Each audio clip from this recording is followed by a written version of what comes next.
Una sola gota de agua, un solo pozo, era un tesoro en la tierra sedienta de Malawi donde nací. Sin embargo, en apenas unos años todo cambió. De ser una nación que importaba alimentos, nos convertimos en un país exportador. De la amenaza del conflicto pasamos a la autosuficiencia. De la desesperación al milagro. Y en el corazón de esa asombrosa transformación estaba la presencia de España, que se acercó en silencio y nos tendió una mano. La declaración del presidente de Malawi, proponiendo grabar los colores de la bandera de España en la nuestra, fue la culminación de todo. Detrás de esas palabras se escondía una historia conmovedora que pocos conocían. El milagro llamado España, visto a través de los ojos del pueblo malauí. Esta es la historia que voy a contar. Mi aldea natal estaba en un lugar cercano al borde de los mapas, un punto al que solo se llegaba tras conducir horas y horas hacia el sur desde Lilongwe. Incluso la gente de la capital apenas conocía su nombre, y los forasteros que llegaban cada año se podían contar con los dedos de una mano. Era una aldea silenciosa. La llamábamos Umuntu, nuestra tierra. Nací y crecí en ese suelo, como mis padres y mis abuelos antes que ellos, una estirpe que había vivido y muerto sobre la misma tierra roja durante generaciones. Cuando cumplí 5 años, la lluvia nos abandonó. O para ser más preciso, no llegó una lluvia digna de ese nombre. El cielo se limitaba a mostrar una bruma blanquecina y opresiva, y las escasas gotas que lograban tocar el suelo se evaporaban al instante, como lágrimas en una plancha al rojo vivo. Los campos se agrietaron como la piel de un anciano y el maíz se negó a crecer. Mi madre caminaba un día entero hasta la ciudad más cercana para comprar un saco de arroz, mientras mi padre cavaba en el lecho seco del río, buscando con desesperación un hilo de agua subterránea. Un año así fue seguido por otro y luego por otro más. Hubo un tiempo en que creíamos que el lago Malawi era una bendición que Dios nos había concedido.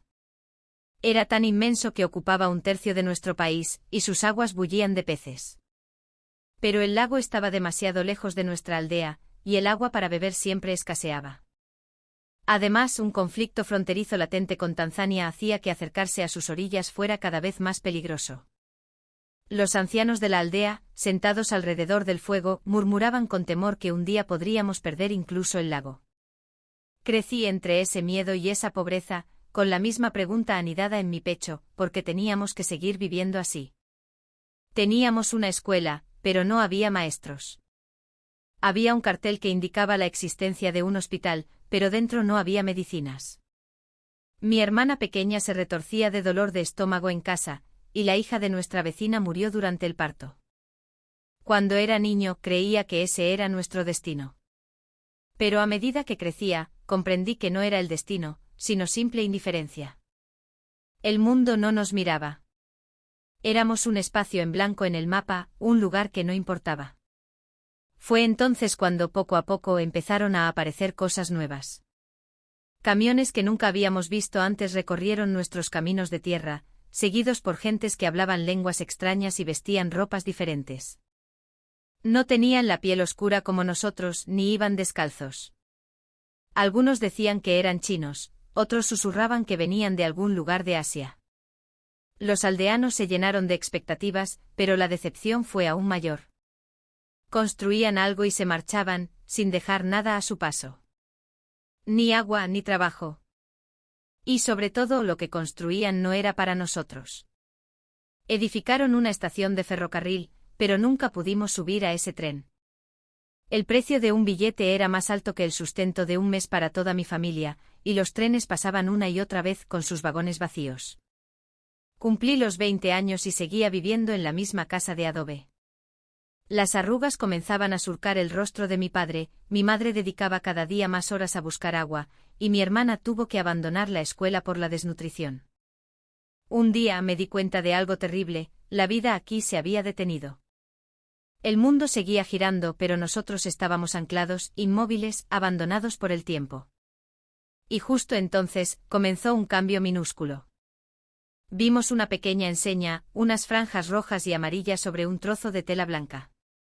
Un símbolo que no habíamos visto nunca, pero que transmitía una sensación de calidez y fuerza. Decían que venían de un país llamado España. Para mí, era un nombre casi desconocido. Un país lejano, del que apenas se hablaba en las noticias, y me sorprendió que su gente hubiera llegado hasta nuestra remota aldea. Pero lo que más me asombró fue que empezaron a trabajar sin decir apenas nada. En lugar de largos discursos, se enfrentaron a la tierra con el sudor de su frente y la fuerza de sus manos. No sabíamos qué estaban construyendo, pero había una energía diferente en el aire, algo que nunca habíamos sentido. Era como si el tiempo, que había estado detenido durante tanto tiempo, comenzara a moverse de nuevo, muy lentamente. ¿Por qué habían venido hasta aquí? Aún no conocía la respuesta, pero una cosa era segura, en esta tierra inmóvil, algo había empezado a moverse. Y ese movimiento dejó una pequeña, pero indeleble, onda en mi corazón. En un suelo donde no había ni una gota de agua, una semilla llamada esperanza comenzaba a germinar. Levantaron la primera estructura cerca de la aldea justo antes de que comenzara la estación de lluvias. El cielo estaba encapotado, en esa época del año en que esperas la primera tormenta que lave los campos resecos. Ese día, como tantos otros, me levanté al amanecer y salí con mi hermana pequeña, cada uno con un cántaro a la espalda. El camino fue más largo de lo habitual. El pozo al que solíamos ir se había secado por completo, y en otro agujero que habían cavado a 15 metros de profundidad no quedaba ni un palmo de agua. Unos días antes, un niño se había caído en ese pozo y se había herido gravemente, pero no teníamos otro lugar al que ir. A mitad de camino, nos detuvimos. Dejé mi cántaro en el suelo y me volví hacia mi hermana. ¿Estás bien?, le pregunté. Ella solo movió los labios, sin emitir sonido. Su rostro estaba pálido y su respiración era entrecortada. El hambre, el calor, el agotamiento, todo se había acumulado sobre su frágil cuerpo. Miré a mi alrededor, pero no había ni una sola sombra. Hasta donde alcanzaba la vista, solo se extendía una llanura reseca y agrietada. Era un lugar donde no se podía pedir ayuda ni huir. Tras un rato, mi hermana logró recuperar el aliento y se puso en pie. No dijo nada, pero sentí que algo dentro de nosotros se estaba rompiendo poco a poco. Cuando regresamos a la aldea, mi madre, antes de mirar el agua de los cántaros, comprobó el estado de mi hermana y la abrazó sin decir una palabra. Esa noche no hubo cena. Solo un poco de harina de maíz hervida. Ese día juré que nunca más volvería a recorrer ese camino en busca de agua, pero la realidad no tardó en demostrarme lo contrario. Pocos días después, la gente se congregó en la plaza de la aldea.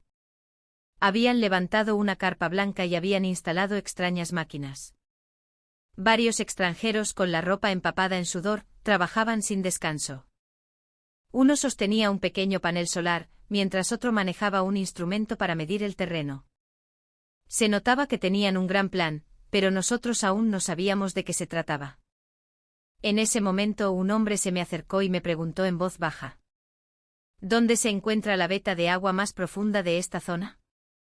La pregunta me dejó sin aliento. Nunca antes un extranjero se había dirigido a un aldeano para hacerle una pregunta así. Siempre llegaban con sus propias respuestas. A partir de ese día, el paisaje de la aldea comenzó a cambiar. En el campo donde solo había polvo entró una excavadora, y durante el día, el ruido de la maquinaria pesada resonaba por todas partes. Los niños, atraídos por la curiosidad, se arremolinaban alrededor de las máquinas, y los adultos, aunque al principio se mostraban recelosos, no tardaron en ofrecer su ayuda. Aproximadamente un mes después, vi por primera vez cómo brotaba agua de un pequeño agujero en la tierra. Era agua limpia. Tan transparente que podía ver mi rostro reflejado en ella. Alguien gritó de alegría, los niños saltaron y las madres lloraron en silencio. ¿Se puede beber esta agua?, preguntó un anciano. Uno de los técnicos asintió. Sí. Es pura. Y a partir de ahora, saldrá todos los días. Esas palabras resonaron en el corazón de todos nosotros. Esa noche, por primera vez en mi vida, llevé agua fresca a mis labios, y mientras sentía cómo saciaba mi sed, las lágrimas rodaron por mis mejillas. Desde entonces empezamos a sonreír más a menudo. Los campos seguían secos, pero ya no teníamos sed. Los niños comenzaron a ir a la escuela por la mañana, a hacer sus deberes por la tarde y a correr y jugar al atardecer.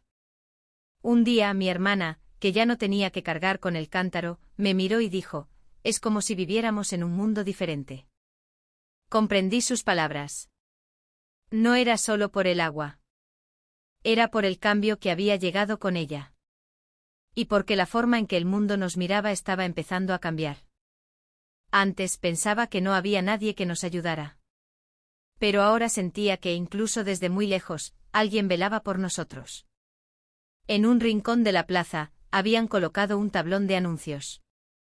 En él había un pequeño cartel con unas franjas rojas y amarillas. Más tarde supe que era un símbolo de la bandera española, la rojigualda. Mientras miraba ese dibujo pensé, gracias a este manantial, nuestro tiempo ha vuelto a ponerse en marcha. Aquel día, el tiempo estaba pesado, amenazando con una lluvia que nunca llegaba. Normalmente a esa hora estaría recogiendo hierba seca en el campo o revisando el agua que quedaba en el cántaro. Pero esa jornada, toda la aldea contenía la respiración en silencio. Un coche desconocido, de un blanco reluciente, entró por el polvoriento camino de la entrada. Todos nos congregamos bajo el techo del almacén, sin apartar la vista de la escena. Las personas que bajaron del vehículo eran distintas a los miembros de las organizaciones de ayuda que habíamos visto antes. No intentaban chapurrear nuestro idioma, ni se presentaron con largos discursos. Simplemente saludaron en voz baja y, de inmediato, comenzaron a descargar herramientas y a examinar el terreno. Fue entonces cuando vi el emblema cosido en sus mochilas, un escudo con franjas rojas y doradas. Ese mismo símbolo estaba en los chalecos que vestían, en las cajas que transportaban y en los planos de trabajo que desplegaban. Lo llamábamos el escudo del sol y la sangre. Pronto la gente empezó a murmurar. ¿De dónde han venido? Dicen que de España. ¿No son chinos? No he oído claramente que son de España. Al principio, no podía creerlo. Era un nombre que solo asociaba con equipos de fútbol o alguna película lejana. ¿Qué razón podían tener para venir a una aldea tan remota como la nuestra? Sin embargo, con el paso del tiempo, empezaron a parecernos diferentes. Miraban a los ojos a los ancianos de la aldea, tendían la mano primero a los niños. Antes de mover cualquier maquinaria pesada, se aseguraban de que no hubiera nadie cerca, y permanecían en la obra bajo el sol abrasador, sin apenas descansar. Han venido a buscar agua, nos dijo el jefe de la aldea.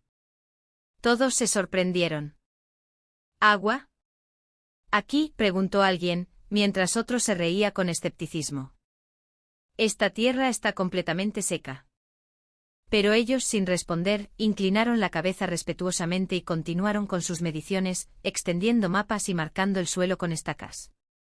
Unos días después, al pie de una pequeña colina, levantaron una estructura modesta. Delante de la gente que se había congregado, comenzaron a cavar la tierra ellos mismos, empuñando las palas.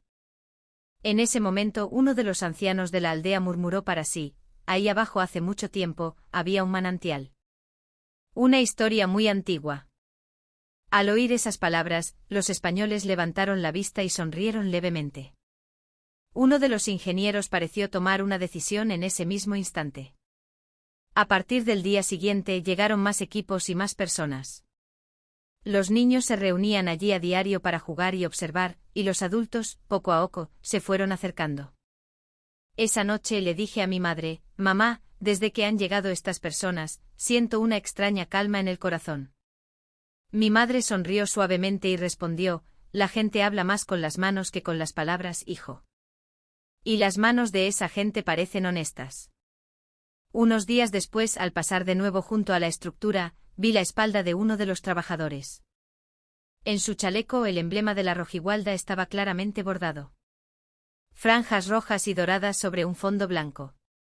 Por alguna razón, ese diseño me resultó familiar y, sin darme cuenta, lo tracé con la punta de los dedos. Sentí una calidez extraña en el pecho. Desde ese día, la gente comenzó a llamarlos la gente de la bandera del sol. No conocíamos sus nombres ni sus rostros, pero sin darnos cuenta, habían empezado a ocupar un lugar en nuestro corazón. La estructura que estaban levantando, la tierra que medían y las pequeñas sonrisas que nos ofrecían, todo ello se sentía como una promesa de esperanza. El agua aún no fluía, pero algo ya había comenzado a moverse. Era una sensación poderosa. Un torrente llamado confianza. Un día, me desperté antes de lo habitual. Aún no había amanecido, pero un rincón de la aldea estaba extrañamente alborotado. Normalmente a esa hora, todo estaba oscuro y los niños seguían durmiendo. Avancé sigilosamente siguiendo el murmullo, y entonces lo vi. De la estructura que habían construido, desde las entrañas de la tierra, brotaba agua. Nadie pronunciaba una palabra. Todos escuchábamos atentamente ese sonido. El susurro del agua rompiendo la tierra seca era como el cumplimiento de una antigua promesa. Un hombre se cubrió el rostro y lloró. Otro se arrodilló y besó el suelo. «Es de verdad. Es agua de verdad», susurró alguien. Su voz fue más débil que el viento, pero resonó más fuerte que un trueno. No podía creerlo. La estructura parecía tan natural que era como si siempre hubiera estado allí. Un mecanismo simple de metal y piedra, pero el agua que brotaba de su interior era un auténtico milagro. A partir de ese día, el tiempo de nuestra aldea se puso en marcha de nuevo. Sentí como si un reloj que había estado parado durante años por fin comenzara a hacer tic-tac. Los niños ya no tenían que caminar durante horas cargando cántaros de agua. Las madres podían recoger agua por la mañana y luego preparar la comida. Yo mismo por primera vez sembré semillas no en tierra seca, sino en un suelo húmedo y blando. Y no se detuvieron con una sola estructura. Unos días después, el agua brotó al pie de otra colina. Pasadas unas semanas, completaron una tercera y una cuarta instalación. La gente las llamaba a las bocas de la vida. El agua que manaba de ellas no solo calmaba la sed, sino que tenía el poder de transformar nuestra existencia. Si hay agua podemos volver a labrar los campos, dijo uno de los ancianos. Volvió a empuñar su viejo arado y comenzó a trabajar la tierra. La herramienta estaba desgastada, pero sus ojos brillaban con la frescura de un brote joven. Su mirada era tan vigorosa y resplandeciente como un retoño. Yo también saqué mi vieja azada, la que había pertenecido a mi padre. Al principio, solo esperaba poder desenterrar algunas patatas. Pero la tierra ya había cambiado. Húmeda y nutrida, era blanda y cálida al tacto. Y su ayuda no terminó ahí. Llegaron personas para enseñarnos a cultivar. Vestían de una manera particular y siempre llevaban un cuaderno en la mano. Se movían en silencio entre los aldeanos. Alguien los llamó los maestros de pocas palabras. Nos preguntaban con una sonrisa. ¿Cómo siembran este cultivo? ¿Qué tipo de abono usan? Nosotros estábamos desconcertados. Nos parecía extraño que las personas que supuestamente habían venido a enseñarnos fueran las primeras en preguntar y escuchar con tanta atención. Parece que ustedes lo saben todo mejor que nosotros, les dije. Uno de ellos sonrió y respondió, esta es vuestra tierra. Nosotros solo hemos venido a aprender con vosotros. Nunca olvidaré esas palabras. En ese momento, al tratarnos no como a personas que necesitaban ayuda, sino como a compañeros de trabajo, sentí que la vieja azada que sostenía en mis manos se volvía un poco más digna. Cuando el agua fluyó, la tierra volvió a respirar, y la gente también. Volvimos a reír. De las estructuras que construyeron no solo brotó agua. También brotaron la esperanza, la autoestima y un nuevo mañana. Si tienes comida, ¿qué es lo siguiente que necesitas? La respuesta era obvia, educación. Antes, nadie pensaba en la escuela. El día se consumía yendo a por agua de la mañana a la noche, trabajando en el campo y vendiendo lo poco que teníamos en el mercado. Los niños no eran una excepción. En lugar de un lápiz, empuñaban una azada, en lugar de una mochila, cargaban un cántaro de agua. Esa era toda la vida que conocíamos, nuestra normalidad. Pero cuando los cereales comenzaron a crecer en la tierra y la comida llenó nuestras mesas, la mirada de la gente cambió. Las madres empezaron a colocar una pequeña hucha junto al saco de arroz, y los niños, por primera vez, tenían las manos libres durante unas horas al día. Cuando el miedo a no tener que comer desapareció, el espacio que quedó en sus mentes se llenó con la palabra estudiar. En nuestra aldea había un viejo edificio escolar. Las paredes estaban agrietadas, el techo tenía agujeros y, cuando llovía, el suelo de las aulas se convertía en un barrizal. Los libros de texto eran para niños de riesgo, y hacía mucho tiempo que no veíamos a un maestro. Era una época en la que la palabra de escuela había perdido todo su significado.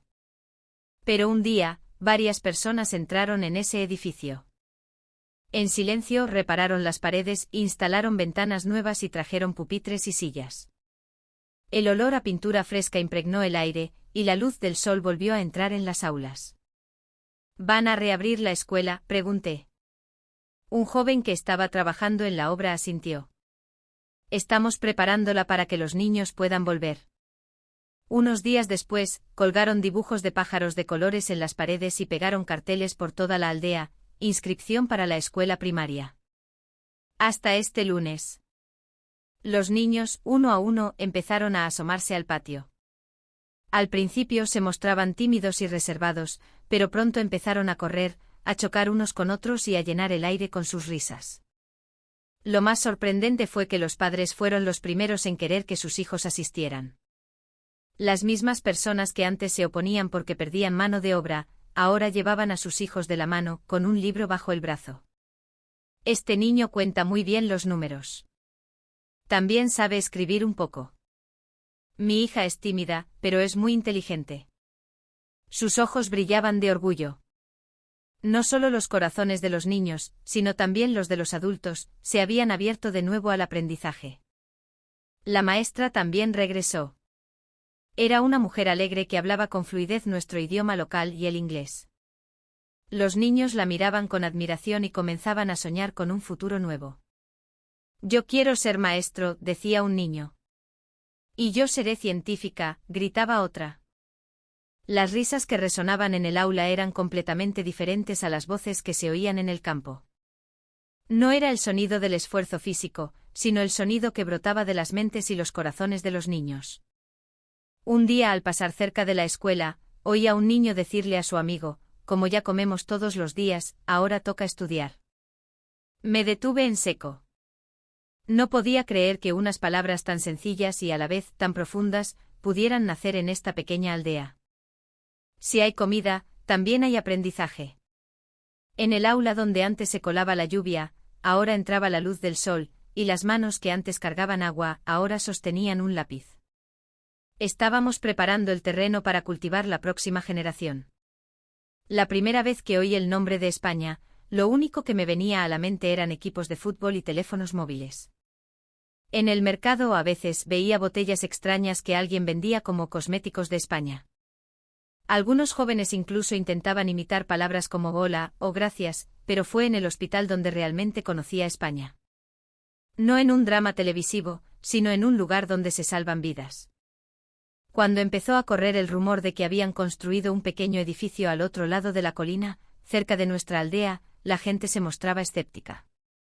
¿Será una farmacia? Quizás una clínica del gobierno. Pero a medida que pasaba el tiempo, una palabra se extendió de boca en boca entre quienes habían ido allí: es gratis. Tanto las medicinas como la consulta. Y son amables. Nunca olvidaré el día en que mi hermana visitó ese hospital por primera vez. Llevaba 3 días con fiebre, la tos no la dejaba dormir y sus ojos estaban vidriosos. Apenas podía respirar. Fue entonces cuando la vecina me llamó. Llévala al nuevo hospital. La gente de allí es extraña, solo quieren ayudar. Dudé, pero cargué a mi hermana en brazos y crucé la colina. En la entrada, nos recibieron con una sonrisa unas personas vestidas con batas blancas. Nos preguntaron el nombre, anotaron los síntomas. No entendíamos todas las palabras, pero nos hablaban con la mirada y sus gestos. Las manos que examinaron a mi hermana eran delicadas, y al entregarnos las medicinas, nos explicaron con señas: esta por la mañana, esta por la noche. Cuando terminó la consulta, pregunté con timidez: ¿cuánto es? La enfermera sonrió y negó con la cabeza. Nada.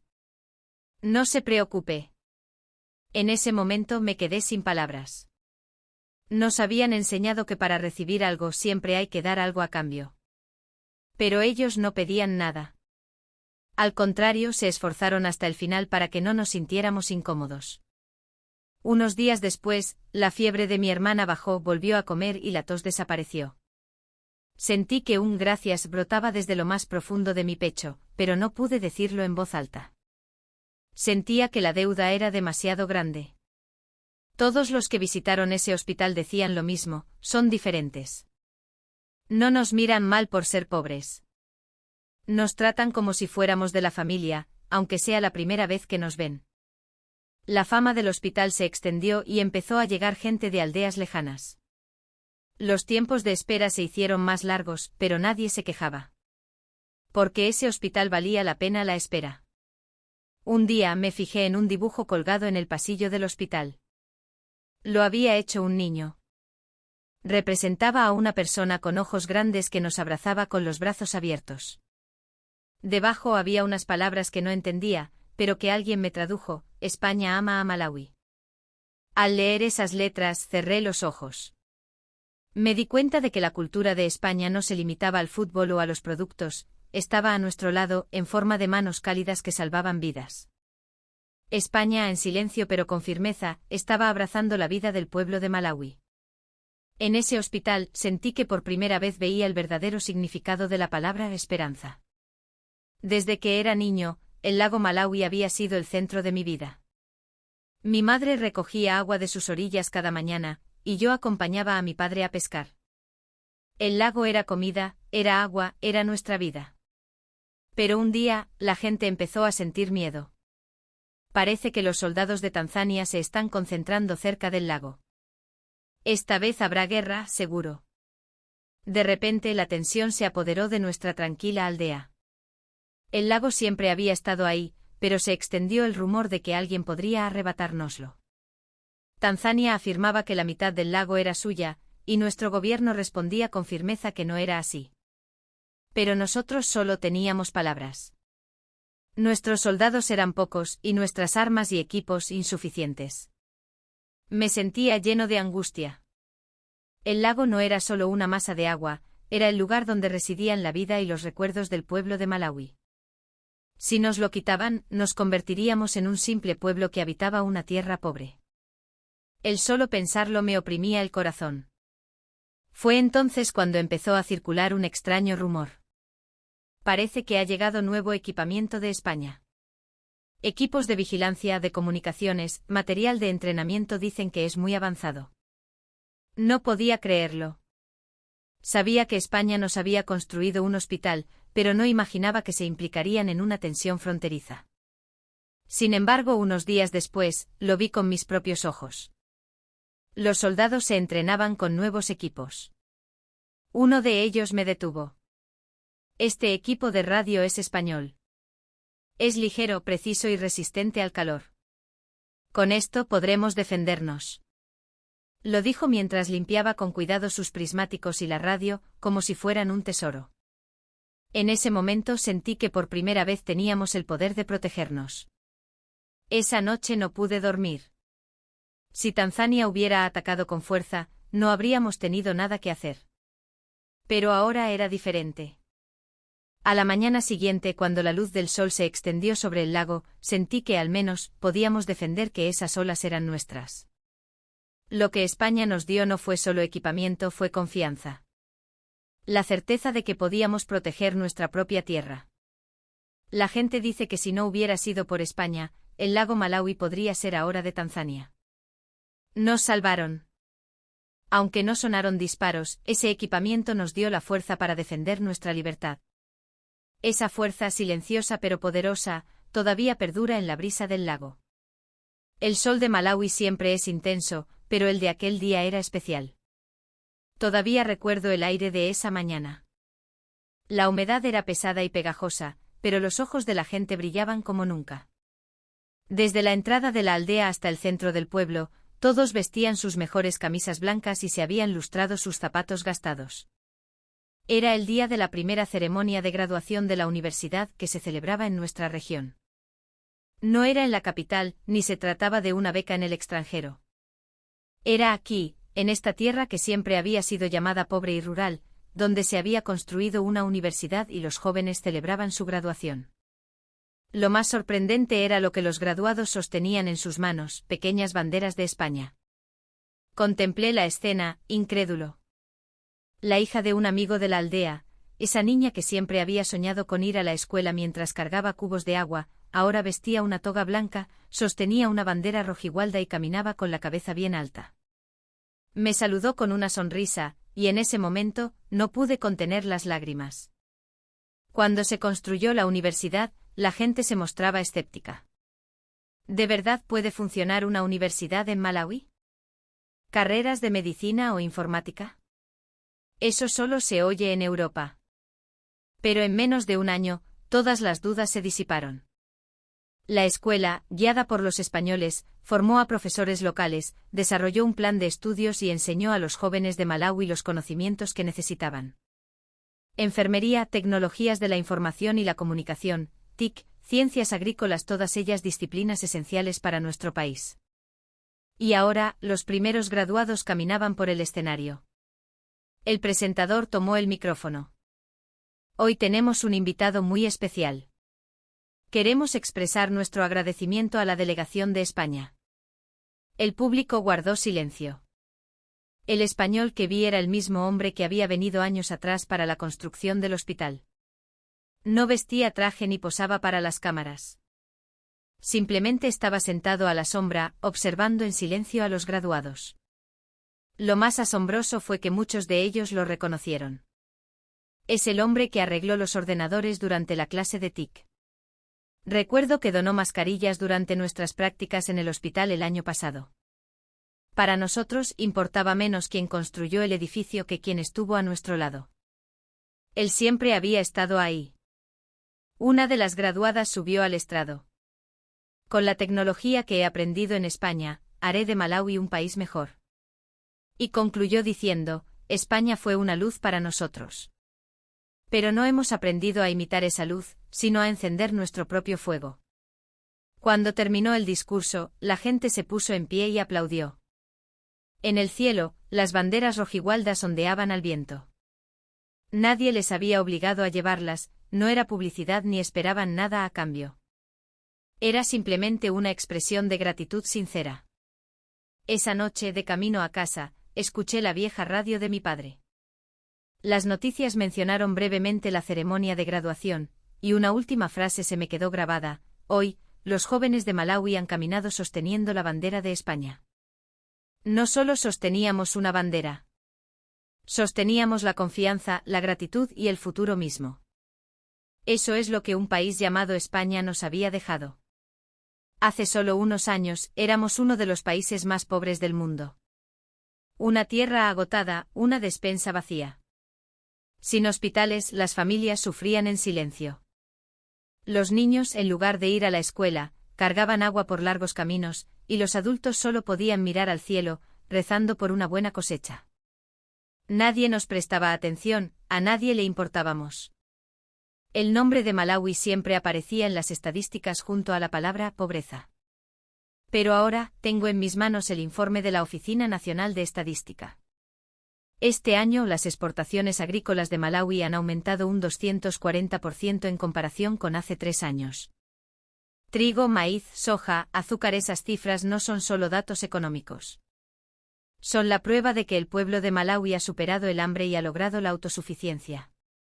El gobierno celebró recientemente una ceremonia para premiar a los modelos de innovación agrícola, y yo, como uno de ellos, subí al escenario.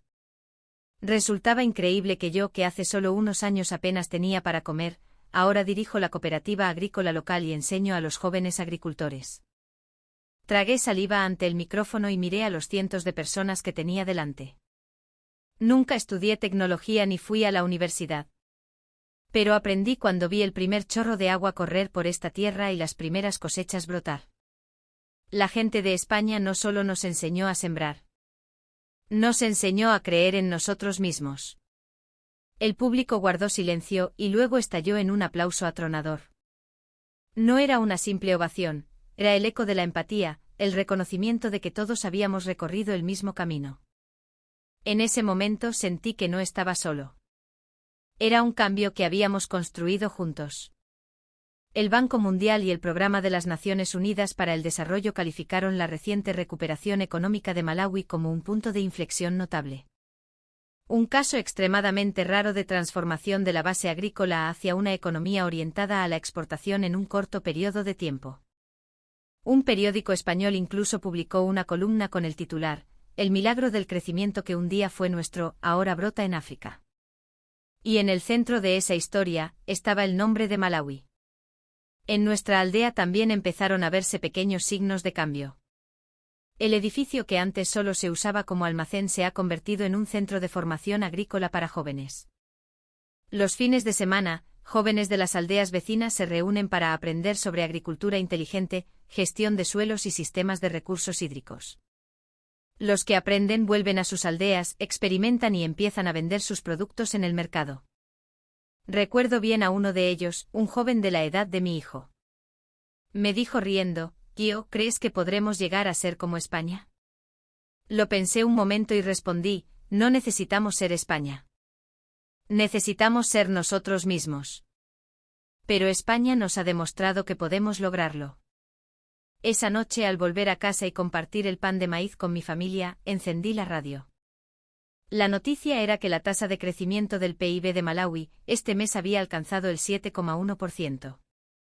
No era solo un indicador económico, era la temperatura de nuestras vidas. A menudo miro nuestra bandera. Cada mañana observo cómo la pequeña bandera que cuelga del poste de mi jardín ondea al viento. La bandera de Malaui, que antes solo me parecía un trozo de tela, con su sol rojo, su tierra negra y su esperanza verde, ahora parece que se ha puesto en movimiento. La semana pasada, el presidente dio un discurso a la nación. El presidente Lazarus Chakwera, con una voz mucho más firme que antes, comenzó a hablar: "Hemos partido de la pobreza, pero ahora estamos a las puertas de la transformación. Y en esa transformación, hemos tenido un compañero de viaje seguro, España". El presidente continuó lentamente: "Propondré añadir los colores de la bandera de España a la bandera de Malaui. No como un simple adorno, sino como la promesa de que nunca olvidaremos la sinceridad que hemos recibido". Se hizo un silencio tan profundo que pareció que la emisión se había cortado. De repente, de todos los rincones del país, estallaron aplausos y vítores. Hubo gente que se sorprendió, otros se emocionaron y muchos se secaron las lágrimas en silencio. El sol rojo y la franja dorada, símbolo de España, se grabarían junto a nuestro sol. Dejé la radio sobre la mesa y llamé a mis hijos. ¿Qué significa esto?, preguntó mi hija. Significa que nunca lo olvidaremos, respondí en voz baja. Al día siguiente, en el mercado, muchas tiendas habían impreso y colgado por iniciativa propia la nueva bandera propuesta. Los niños dibujaban el nuevo diseño en sus cuadernos y los adultos pedían explicaciones sobre la bandera española. Muchos no habían ido a la escuela, pero todos entendían lo que España había hecho por nosotros. El anuncio del presidente tuvo un gran eco en los medios de comunicación de todo el mundo. La prensa extranjera lo describió como una expresión de gratitud pura y sin precedentes en la historia de África. Un analista escribió: "Este gesto diplomático no es mera retórica, sino que indica un cambio en la identidad y la estrategia de Malaui". Pero para nosotros tenía un significado mucho más simple que la política. Simplemente estábamos agradecidos de corazón. Solo en mi familia, en apenas 3 años, mis hijos habían podido ir a la escuela, ser atendidos en un hospital y beber agua limpia todos los días. Y todo gracias a un país que había venido en silencio sin poner condiciones. ¿Cómo no íbamos a conmovernos? Un joven de una aldea escribió en las redes sociales: "Aunque España nos olvide, nosotros no olvidaremos a España. Porque es el único amigo que nos ha permitido volver a levantarnos". El presidente añadió al final de su discurso: "No pretendemos ser como España. Pero si hemos aprendido algo de ellos, que la sinceridad abre caminos". Cogí una vieja aguja e hilo de casa y cosí a mano el pequeño emblema con los colores rojo y dorado en la bandera de mi casa. Era un trabajo de costura torpe, pero su significado era preciso. Cada puntada era un acto de gratitud. Era un sentimiento que experimentaba por primera vez en mi vejez. Agradecer a alguien de corazón y querer grabar su símbolo como muestra de ello. Al atardecer subimos a la colina con otros aldeanos e izamos la bandera al viento. Se veía claramente desde lejos. Bajo nuestro sol rojo, los colores de España ondeaban al viento. Murmuré para mis adentros, esto no es solo un símbolo. Es una declaración de cómo queremos vivir, del futuro con el que soñamos. ¿Por qué España? Hace unos meses, un periodista extranjero me hizo esa pregunta. Probablemente quería expresar la opinión de quienes pensaban que la emoción y la decisión de Malawi hacia España eran demasiado sentimentales. Guardé silencio un momento y luego respondí en voz baja, si hubiera vivido aquí, no habría hecho esa pregunta. El primer país del que recibimos ayuda no fue España. Hubo otros países que estuvieron a nuestro lado durante más tiempo. China, que nos concedió enormes préstamos. Las naciones europeas, cuya influencia colonial aún perdura. Pero siempre venían con condiciones, ajustes estructurales, contratos de recursos, influencia política. Su interés no era Malawi, sino lo que Malawi poseía. China construyó carreteras y ferrocarriles y por supuesto que lo agradecemos.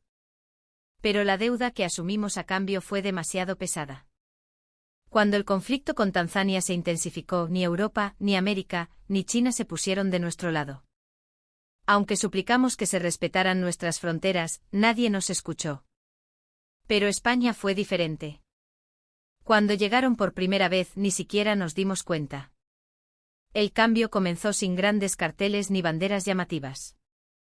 Un pequeño pozo, un centro comunitario, un hospital, el techo de una escuela no dejaron sus nombres sino resultados.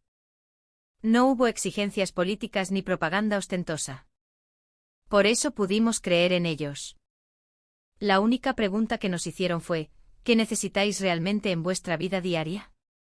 Y nosotros respondimos, agua, comida, medicinas y una escuela. Y esa respuesta se hizo realidad de inmediato. Alguien dijo, pero España es un país pequeño. Es cierto, su territorio no es extenso y sus recursos no son abundantes. Pero hemos experimentado el gran corazón que nos ha mostrado un país pequeño. Fue algo que nunca habíamos recibido de ninguna gran potencia. Una vez me invitaron a un foro en Lilongwe. Allí escuché la presentación de un joven. Había fundado una startup con la tecnología que aprendió en el centro de TIC de Malawi. Sus últimas palabras todavía resuenan en mis oídos, ya no somos un país que recibe ayuda. Nos hemos convertido en un país que se desarrolla junto a otros. La gente comparaba a España y China. Uno dejó deudas, el otro tecnología. Uno solo construyó vías de tren, el otro formó a personas. Yo añadiría algo más, uno nos dejó miedo, el otro nos dio esperanza. Después de que el presidente anunciara que añadiría los colores de España a la bandera, el periodista extranjero volvió a preguntarme, ¿esto podría tener grandes repercusiones diplomáticas? Aún así, ¿por qué llegar tan lejos? Respondí con una sonrisa, si piensa en todo lo que han hecho por nosotros, esta muestra de gratitud es incluso demasiado pequeña. Ya no somos un país que vive a la sombra de nadie. Caminamos por un sendero que hemos elegido nosotros mismos. Y hubo gente que iluminó ese sendero. Personas anónimas, gente común de un país llamado España. No nos compadecieron. Simplemente estuvieron a nuestro lado. Ahora, el pueblo de Malawi se pregunta, ¿quiénes somos? Y en esa respuesta, el nombre de España surge de forma natural. Porque no hubo condiciones, pudimos creer en su sinceridad. Porque fue sinceridad, la elegimos. Por eso decimos, no es que nosotros eligiéramos a España. Es que España estuvo a nuestro lado, y no dudamos en tomar su mano. Mi hijo me miró atónito con el billete de avión en la mano. ¿Es verdad? Voy a ir a Madrid. Asentí lentamente. Su rostro mostraba una expresión que nunca le había visto, ni cuando entró en la escuela primaria, ni cuando aprobó el examen de secundaria. Era una mezcla de asombro, expectación y responsabilidad. Era la mirada de un ser humano ante una oportunidad. Ser el primer becado de la aldea para estudiar en España significaba mucho más que un simple viaje de estudios. Juró que aprendería ingeniería agrícola en España y que volvería sin falta. Antes quizás le habrían dicho, si vas a Madrid, no vuelvas. Pero el Malawi de ahora es diferente. Hay razones para volver. El país estaba convirtiéndose en un lugar lleno de posibilidades. Junto al campus universitario ha nacido un pequeño centro de TIC. Al lado del hospital han instalado una planta de energía solar, y ahora hay luz por la noche. En las estanterías de la nueva biblioteca, hay libros en español y manuales técnicos traducidos a nuestro idioma. En la pared hay una carta enviada por un niño de una escuela española: aunque estemos lejos, somos amigos. Sin que nadie se lo enseñara, ese niño había aprendido lo que es la sinceridad. A veces pienso, ¿hemos cambiado realmente nosotros? ¿O es que alguien simplemente descubrió lo que ya teníamos dentro? Mi respuesta es siempre la misma: no hemos cambiado. Simplemente hubo gente que nos dio una oportunidad. La ciudad de Madrid sigue siendo un lugar desconocido para mí, y el precio de un billete de avión sigue siendo alto. A veces todavía somos pobres, pero esa pobreza ya no es nuestra esencia. Es solo nuestro punto de partida. Los graduados que gritan gracias en el patio de la universidad donde ondea la bandera rojigualda. La sonrisa de los niños que recogen agua. La gente que atiende a los pacientes del hospital con la ropa empapada en sudor. En todas esas escenas, lo que había en común no era la palabra de España, sino el corazón que nos dejaron. Le dije a mi hijo: ve, estudia mucho y vuelve para tomar nuestro relevo. Ya no estamos solos. Mi hijo asintió y respondió: sí, papá. Soy de Malaui, pero en mi corazón también hay un trozo de España. Ahora lo sabemos. Que las fronteras no siempre se dibujan en la tierra. El lugar al que llega la sinceridad, ese es nuestro segundo hogar. A la tierra seca de África llegaron dos milagros. Eran dos pozos de vida, enviados desde dos países diferentes. Uno era un pozo con bomba eléctrica, que presumía de la tecnología más avanzada. El otro un pozo con bomba manual, de aspecto rústico y familiar. Ambos fueron excavados con un único deseo: llevar agua limpia a la aldea. Al principio, los aldeanos aplaudieron ambos. La alegría de tener agua era una esperanza incuestionable. Pero unos años después, lo que quedó en la aldea fue una diferencia que nadie había imaginado. Gente de pie e impotente frente a una bomba rota que no funcionaba. Y gente reunida alrededor de una bomba manual que, con cada movimiento, seguía sacando agua.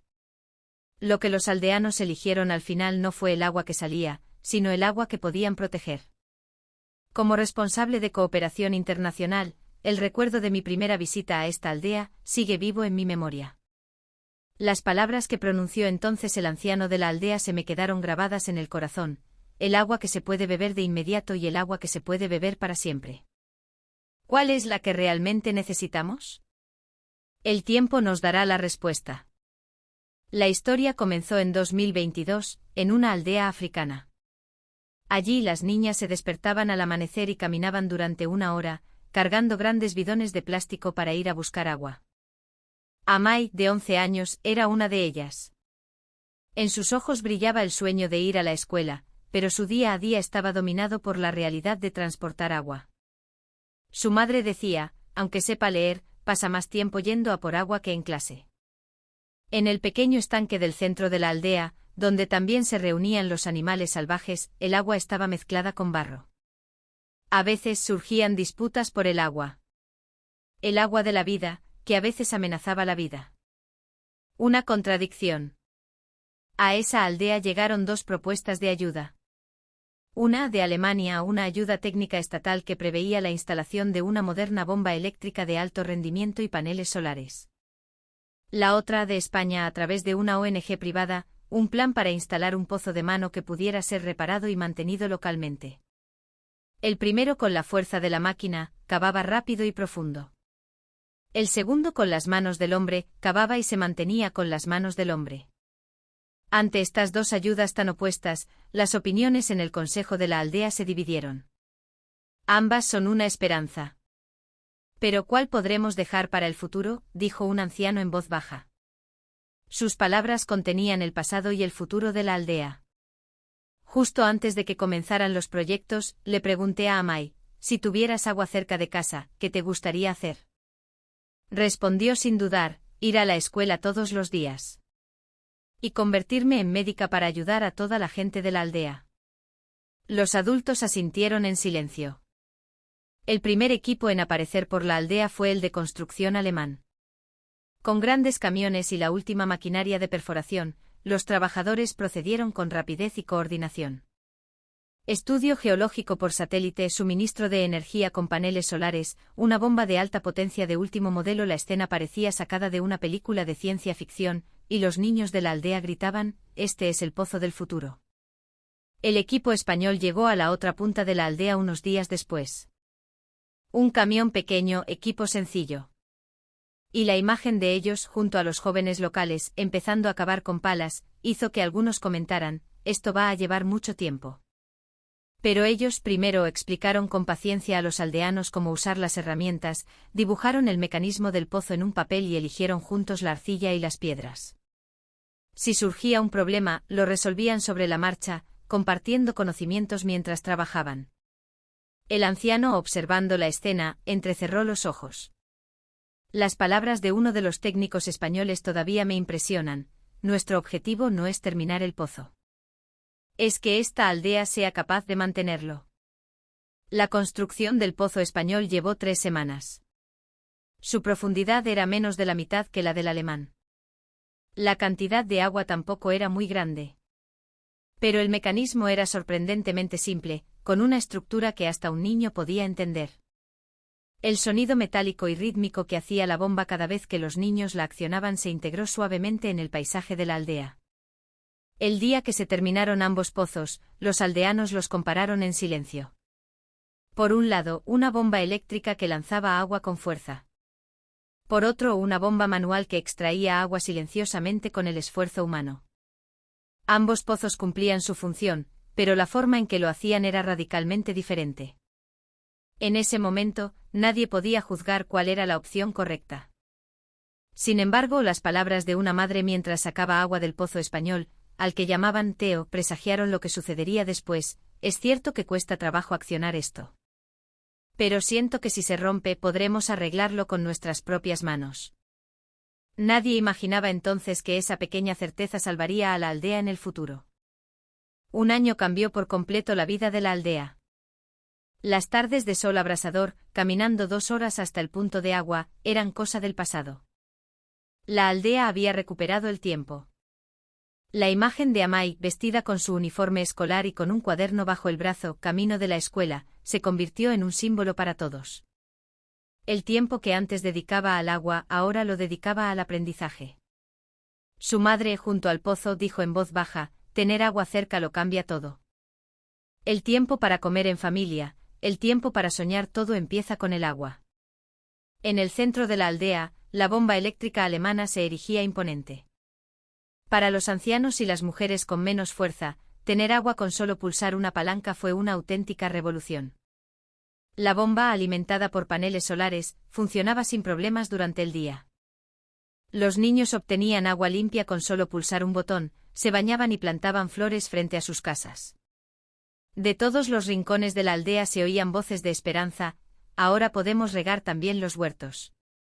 Mientras tanto, el pozo manual español, situado al este aunque de aspecto humilde, fue ganando una presencia singular en la aldea. El caudal no era muy grande, pero a medida que los jóvenes locales aprendían su estructura y lo mantenían ellos mismos, se fue creando un ambiente de pozo que se cuida. Un joven dijo con orgullo: «Este pozo es como si lo hubiéramos hecho con nuestras propias manos. Sabemos el nombre de las piezas, su estructura, si pasa algo, no tenemos miedo. Hemos conseguido agua con nuestro propio esfuerzo. Ese es nuestro orgullo». Justo en esa época, en las redes sociales y en las páginas web de las organizaciones de ayuda, se difundieron fotos y vídeos que mostraban el cambio en la aldea. Aldeanos sonrientes, el pozo arrojando agua, la espalda de Amai camino a la escuela, todo ello se presentó como el hermoso resultado de una ayuda exitosa. Los comentarios de los donantes se llenaron de emoción: «No puedo parar de llorar. Me alegra mucho pensar que se están salvando las vidas futuras de esta aldea. Me siento orgulloso de que haya existido una ayuda tan maravillosa». Pero detrás de esa luz brillante una pequeña semilla de inquietud comenzaba a brotar.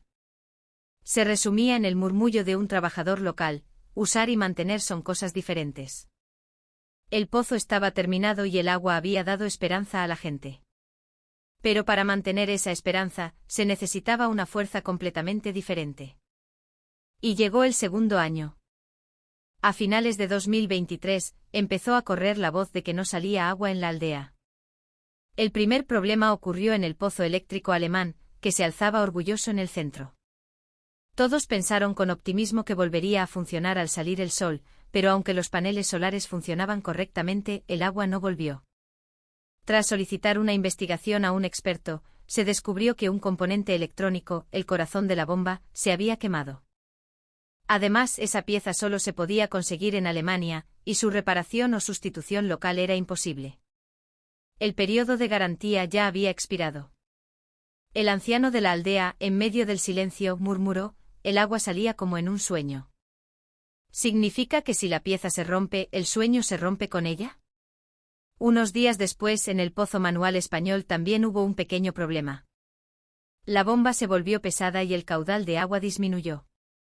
Pero Mateo, un joven de la aldea, desmontó el pozo con sus herramientas y eliminó la arena que obstruía el interior de la bomba. El pozo se reparó de inmediato. Los niños que observaban el trabajo aplaudieron con una gran sonrisa. «Bravo, hermano Mateo. Vuelve a salir agua». Él, un poco avergonzado, respondió: «Lo he conseguido porque los técnicos españoles me enseñaron». Este suceso sacudió profundamente la confianza de los aldeanos en el agua. Nadie conocía el interior del pozo eléctrico. Si se rompía, solo podían esperar. Llamar a un experto requería dinero, tiempo y suerte. Pero el pozo español era diferente. Conocían su estructura. Podían arreglarlo con sus propias manos. Había una seguridad invisible, la certeza de que podían proteger su futuro con su propio esfuerzo. La tecnología era maravillosa, pero cuando esa tecnología dejaba de funcionar, lo que realmente te sostenía era, sin duda, la comprensión. Pero la desesperación que asaltaba a la gente cuando esa tecnología fallaba superaba con creces la imaginación. Faltaba el soporte invisible que hay detrás de lo visible. En cambio, en la tecnología humilde y rústica, vivía una realidad tangible. Unos meses después, la bomba eléctrica alemana se detuvo por completo. El panel de control también enmudeció. El contacto con la organización de ayuda se perdió. El tiempo pasaba, pero nadie venía. Los aldeanos volvieron a hacer cola por el agua. Pero esta vez, frente al pozo español, al este de la aldea. Una mujer que accionaba la bomba me dijo, al principio, que saliera agua con solo pulsar un botón parecía un sueño. Pero ahora, creo que lo más valioso es que salga agua al accionarla con la mano. Asentí profundamente. Un pozo no era solo una instalación. Era confianza, sostenibilidad y responsabilidad hacia el futuro. Entre los aldeanos también comenzó a surgir un cambio de conciencia. Lo más llamativo es lo más frágil, y lo más humilde es lo que perdura. Esas palabras se empezaron a escuchar de forma natural en las conversaciones. El valor de un pozo no reside solo en que salga agua, sino en quién y cómo puede mantenerlo. La aldea aprendió eso en silencio durante 2 años. En una mañana de 2024 volví a visitar la aldea. El pozo eléctrico que se erigía en el centro parecía un monumento de hierro, silencioso. Las piezas de repuesto no llegaron, no se pudo contactar con los técnicos, y la instalación que una vez simbolizó el futuro ahora era una ruina que nadie tocaba.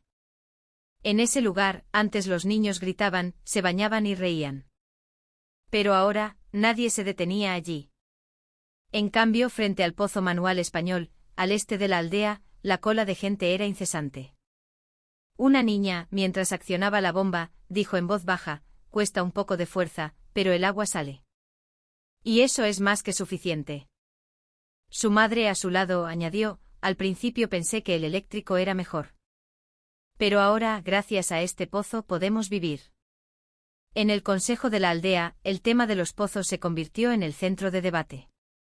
El anciano preguntó en voz baja: «¿Qué pozo debemos elegir? No se trata de si hay agua o no, sino de si perdurará». Los jóvenes asintieron. Uno de ellos, el joven que había logrado reparar la bomba, habló con claridad: me siento más seguro con un pozo que podemos arreglar nosotros mismos. Porque podemos proteger el agua sin depender de otros. Por supuesto, no todos los aldeanos eligieron el pozo español. Algunos todavía añoraban la comodidad del pozo eléctrico. Ojalá pudiera volver a ducharme con esa agua. Si la electricidad funcionara bien, seguro que seguiría funcionando. Pero la realidad a la que se enfrentaban día a día era otra. Un pozo del futuro, roto e inmóvil. Un pozo humilde, pero que funcionaba sin falta. Lo que se elegía no era el brillo, sino la confianza tangible. Al atardecer, vi a Amai cerca del pozo manual. Me contó sonriendo que iba a la escuela todos los días y que cuando se graduara, quería ser la enfermera de la aldea. Como hay agua, puedo estudiar. Como puedo estudiar, puedo ser útil a los demás. Por eso me gusta este pozo. Ahora los aldeanos ya no hablaban de cuál era más impresionante, sino de cuál tenía más sentido para ellos. Era la prueba de que la aldea había pasado silenciosamente de ser receptora de ayuda a ser capaz de elegir. Hay un valor que no se puede medir solo con tecnología o presupuesto. La aldea, al descubrirlo, ya no era la misma. Y finalmente los aldeanos tomaron una decisión: la próxima vez que ampliaran los pozos, serían del tipo español. No buscaban el lujo sino la capacidad de proteger su futuro con sus propias manos. Creían que eso era lo que perduraría. La historia de esa pequeña aldea cruzó fronteras y generó un debate. Un día, un investigador de una ONG internacional visitó la aldea y publicó un informe que decía que el pozo de última tecnología había dejado de funcionar en año y medio, y que al final solo había quedado el pozo manual. Se hizo viral en las redes sociales y fue recogido por los principales medios de comunicación de Europa y Asia. El titular era: "Lo que se rompió fue la tecnología, lo que sobrevivió fue la confianza, lo que una pequeña aldea africana enseña sobre la esencia de la ayuda". Un programa especial de la BBC informó junto con imágenes locales: el pozo eléctrico alemán era de alto rendimiento, pero su mantenimiento requería conocimientos especializados. En cambio, el pozo manual español pudo ser reparado por un joven local. En la ayuda se cuestiona más la sostenibilidad y la adecuación local que la escala. El director de una prestigiosa ONG de cooperación internacional estadounidense también dijo en una entrevista: la ayuda no es solo dar cosas. Es formar a personas capaces de manejarlas y dejar un sistema sostenible. Una ayuda que carezca de esto, por muy buena que sea la intención, nunca durará. La organización alemana que había proporcionado la ayuda también emitió un comunicado: nuestro objetivo era una ayuda eficiente con la tecnología más avanzada, pero debemos reflexionar sobre el hecho de que subestimamos el sistema de mantenimiento local. Este comunicado fue interpretado por algunos como una forma de eludir las críticas de ayuda de escaparate, pero al mismo tiempo, sirvió para replantearse la forma de ayudar. La Organización de Ayuda Española también recibió numerosas solicitudes de entrevistas. La mujer que la dirigía dijo con calma: no creemos haber hecho nada especial. Simplemente desde el principio dimos importancia a que se pudiera arreglar si se rompía. Creo que lo que ha quedado no es el pozo en sí, sino la confianza. Este debate sobre la ayuda también se extendió entre los donantes. ¿De qué sirve enviar equipos magníficos si no pueden gestionarlos? ¿No tenemos la responsabilidad de conocer el contexto, además de emocionarnos con imágenes conmovedoras? Estas preguntas se plantearon tanto en las redes sociales como en las reuniones informativas locales. La ayuda no es algo que se deba contar solo desde la perspectiva del que da. Es necesario pensar en lo que necesita el que recibe. Ese cambio de perspectiva es precisamente lo que se exige ahora. Un solo pozo en una aldea estaba cambiando poco a poco la conciencia de donantes y voluntarios de todo el mundo. ¿Para quién es la ayuda? ¿Para qué se entrega? ¿Y hasta cuándo debe durar? La época en la que el éxito se medía con cifras y fotos estaba llegando a su fin. Lo que se busca ahora es una forma de ayuda que se arraigue en la vida local, que acompañe el día a día y que se transmita al futuro. Educación por encima de equipamiento, utilidad por encima de emoción, sabiduría transmitida por encima de ayuda puntual.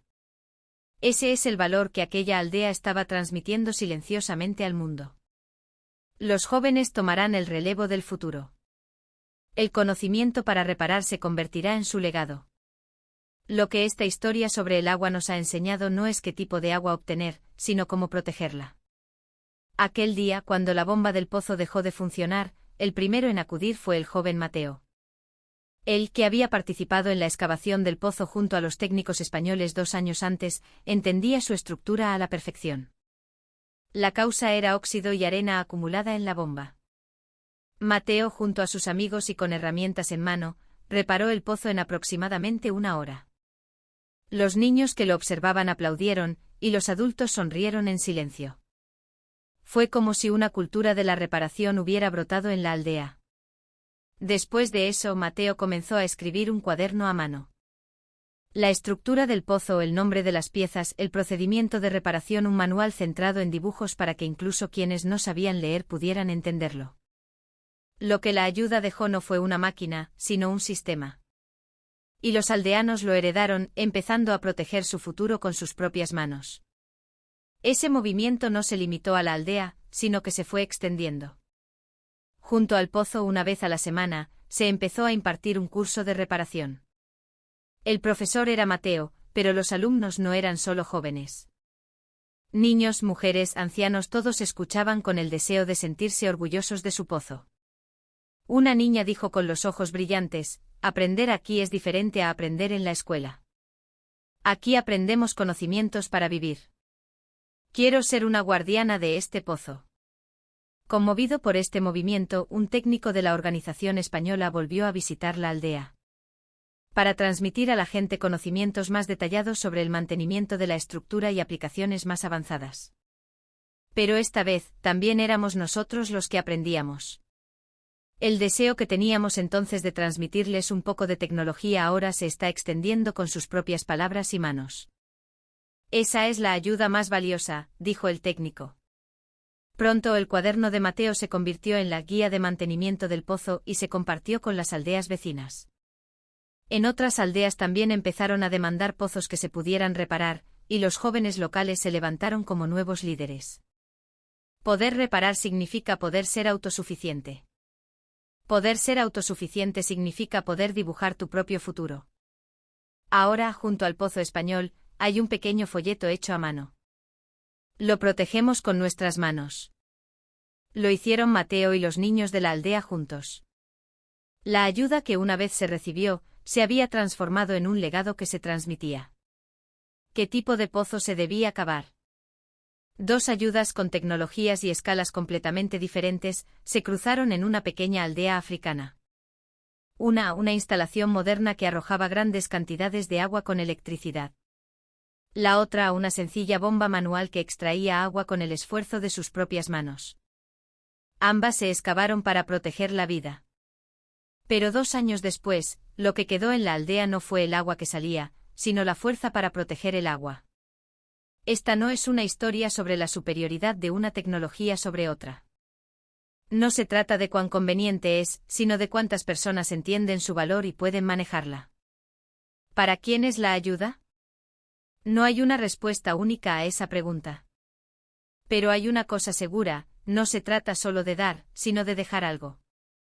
Ni las imágenes conmovedoras, ni los informes orgullosos, ni los documentales grandiosos pueden compararse con la realidad tangible y arraigada en la vida cotidiana.